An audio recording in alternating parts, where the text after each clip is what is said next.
अब तक स्पिरिचुअलिटी के नाम पर यूट्यूबर्स एंड बाबाओं का ही सिर्फ घर चला करता था, बट अब की बार से अमीर बाबा का भी घर चलेगा।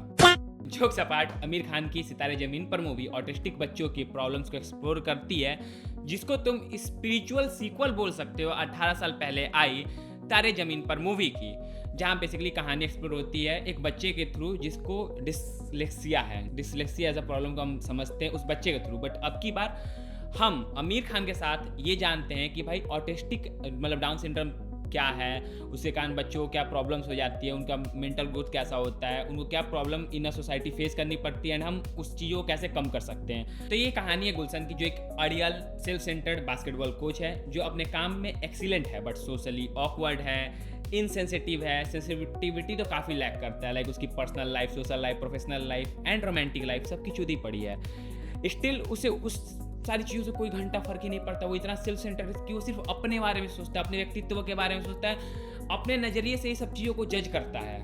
उसके दूसरे का पॉइंट ऑफ व्यू, दूसरे का नज़रिया मैटर ही नहीं करता है। एंड यही प्रॉब्लम उसे एक ऐसे सिचुएशन में लाके खड़ा कर देती है जहाँ उसे ऑटिस्टिक बच्चों को बास्केटबॉल सिखाना है। अब वो काम कैसे करता है, वो उनके साथ डील कैसे करता है, वो क्या उनसे सीखता है, वो इससे क्या सीखते हैं, वो सारी चीज़ें आपको मूवी देखने के बाद पता चलेगी। अगर हम कमी की बात करें तो बेसिकली ये एक स्पोर्ट्स मूवी होने के बाद भी इसमें स्पोर्ट्स मिसिंग था। मतलब अगर हम इसकी ओरिजिनल मूवी को देखें तो उसमें स्पोर्ट्स के ऊपर काफ़ी सारे मोमेंट्स हैं, उसके मैचेस को काफ़ी अच्छे से एक्सप्लोर किया जाता है। जब अपना जो ओरिजिनल मूवी में जो कोच है, जब वो ऑटिस्टिक बच्चों को ट्रेनिंग भी देता है ना, तो वो काफ़ी अच्छे से उस चीज़ों को दिखाया जाता है, उसने क्या क्या प्रॉब्लम फेस किए, उसने क्या क्या नई चीज़ें अपने बच्चों को मतलब अपने स्टूडेंट्स को ऑटिस्टिक बच्चों को सिखाई। वो सारी चीज़ें इस मूवी में लैक करती हैं। मतलब अगर तुम मैदान या फिर चक दे इंडिया जैसे मूवीज़ के स्पोर्ट्स मोमेंट इसमें एक्सप्लोर करना चाहते हो तो वो तुम्हें नहीं देखने को मिलेंगे। अदरवाइज ये मूवी बहुत छोटे मोटे बट बहुत इंपॉर्टेंट नुआंसेस ऑफ लाइफ को एक्सप्लोर करती है। गुलशन कैरेक्टर के जो नुआंसेस है वो बहुत ज़्यादा इंपॉर्टेंट हैं, एंड इस मूवी में वही सबसे ज़्यादा इंपॉर्टेंट है। बेसिकली वो एक बौना मतलब 5'6" उसकी हाइट, मतलब उसकी हाइट कम है तो उसके कारण बचपन में काफ़ी ज़्यादा प्रॉब्लम झेलने पड़े।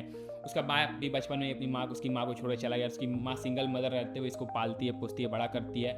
तो उसका जो ट्रॉमा था बचपन को बहुत ज़्यादा इंपॉर्टेंट रोल पर प्ले करता है उसके कैरेक्टर डेवलपमेंट में। एंड वो सारी चीज़ें हमें हर एक पॉइंट पे कहानी में दिखती है। वो बहुत बिखरा सा कैरेक्टर है गुलशन का, एंड वो बिखरा हुआ कैरेक्टर ना सिमटता है, एक न्यू आइडेंटिटी पाता है मूवी के एंड में, जो कि आपको देखने से फील होता है। आपको जब लास्ट में आप मूवी देखते हो तो आपको समझ में आता है कि हाँ, ये जो बंदा था गुलशन वो स्टार्टिंग में ऐसा नहीं था, बट उसमें बहुत सारे चेंजमेंट हुए हैं। तो ये मूवी उस चेंजमेंट को, चेरिशिंग ऑफ लाइफ वाले मोमेंट्स को एक्सप्लोर करती है। आपके चेहरे पे एक अलग सी हंसी रहती है मूवी देखते टाइम, मतलब आप हमेशा मुस्कुराते रहते हो मूवी देखते वक्त। वो प्योरली एक्टिंग बेस्ड था, नैरेटिव बेस्ड था, स्टोरी बेस्ड था। स्टोरीज की बहुत सिंपल है, बट वो जिस तरीके से उसको पुल ऑफ करते हैं, जिस तरह से दिखाते हैं, वो इंप्रेसिव था। जो सबसे अच्छी बातें लगी मुझे इस कहानी वो थे गुलशन का पूरा पास्ट, उसका बिहेवियर टुवर्ड ऑटिस्टिक बच्चों, एंड वो कैसे इवॉल्व करता है एज अ पर्सन, उसके लव लाइफ, उसके एक्सपीरियंस विद फादरली फिगर जो कि बहुत बेकार थी, and at last but not the least वो लाइन जहाँ वो बोलता है कि माओ की लाइफ नहीं होती, बहुत डीप है। एंड वो समाज की व्याख्या करते हैं कि मतलब एक महिला का जब बच्चे हो जाते हैं तो उसके लिए वो बच्चे सब कुछ हैं। उस महिला का सोशल लाइफ ख़त्म हो जाता है, उसके अपने इमोशंस अपने नहीं रह जाते, उसके लिए कुछ भी अपना, उसकी ज़िंदगी तक उसकी नहीं रह जाती।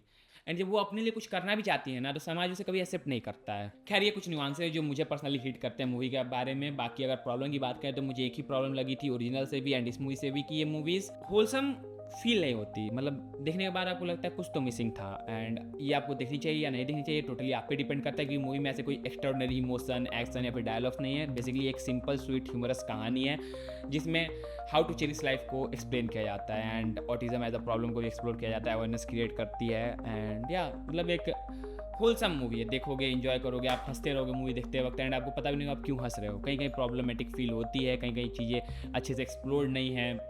मतलब दो तरह के प्रॉब्लम्स को मूवी एक्सप्लोर करती है, एक autistic as a problem and as a self centred इंसान जो गुलशन था वो कैसे ट्रांसफॉर्म होता है उसको भी एक्सप्लोर करती है। तो आप सेल्फ सेंटर्ड ना बनते हुए चैनल को सब्सक्राइब करो अगर वीडियो में कुछ भी अच्छा लगा होगा हो।